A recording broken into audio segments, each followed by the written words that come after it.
dyan sa CICC para na rin syempre sa kaalaman ng ating mga kababayan, lalo na ngayong Christmas season na uso ang online shopping. Babala ng Highly Patrol Group laban sa holiday scams at ang pinaigting na pagsisigap laban sa Karnati. Ating alamin kasama si Lieutenant Nadine Malang, ang tagapag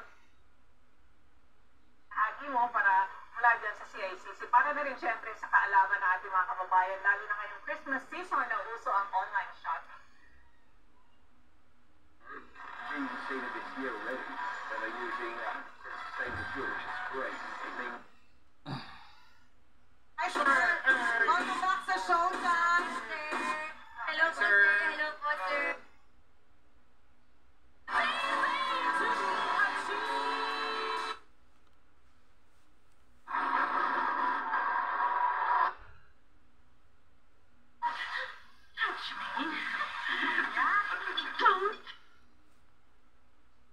Christmas season, visit the World Bazaar Festival at the World Trade Center mula December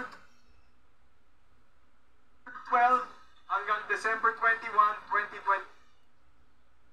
Tapat ang proseso sa pagpapatuloy.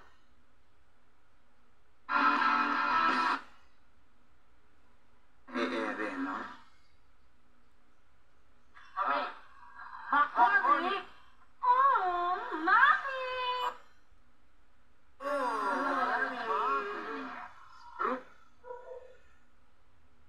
Sabi ni Doc Lila para sa eclipse. Para sa eclipse na.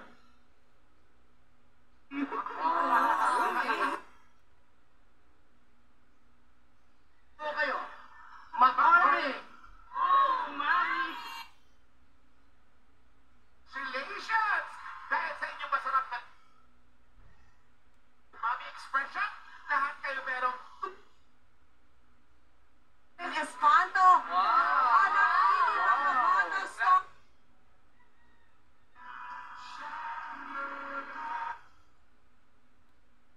makialam. Itong ginagawa ko para to sa pagmam. Yun niya.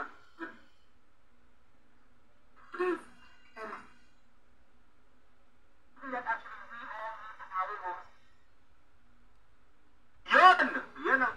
Yan dapat. Yan.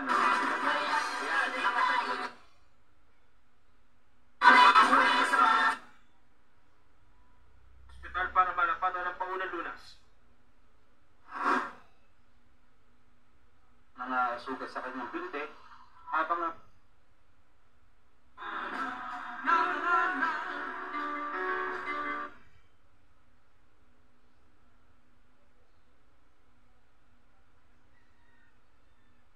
when the conflict first erupted, all these people live pretty close to the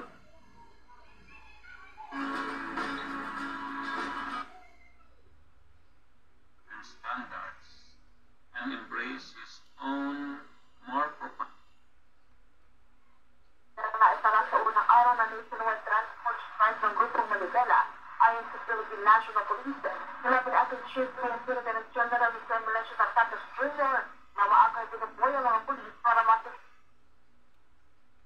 Oh, when you rush your head at the pillow at night, you're thinking, do I really belong? Pero political offenses. Ano-ano nga ba yung halimbawa ng political offense?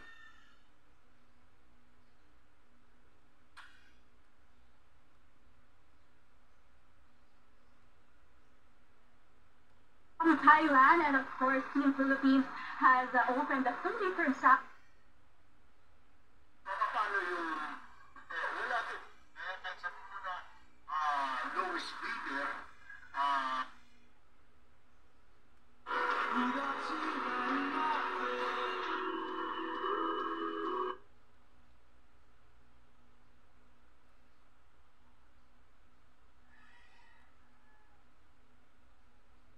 as the key to this newly acquired chapel was handed over to Supervising Minister Brother Romeo Beltran in the Ecclesiastical District of Victoria, Australia.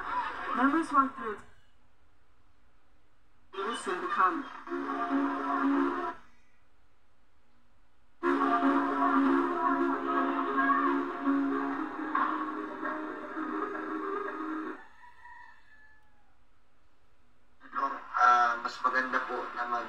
po kayo ng mga transaction or meet-up transaction. Una, sa tapat po ng barangay, sa police station, no? O po dun sa, like for example, sa bahay, magkita o siya, no? Meet-up po sa bahay o at ang pinakahuli po dyan, yung register po na nakalagay po renewal or nakalagay po yung open deed of sale or wala pong mapakita po ng umiyan ng OCR. Meron po tayong batas na ang isa pong sasakyan dapat ay una-una within 60 days bilang may-ari po ng sasakyan ay makakipagkita po sa LTO na ito po yung benta niya. At bilang naman po nakabili ng segunda mano sasakyan, yung open deed of sale po na yun, dapat ma-close deed of sale po yan at maibenta at mapapalitan po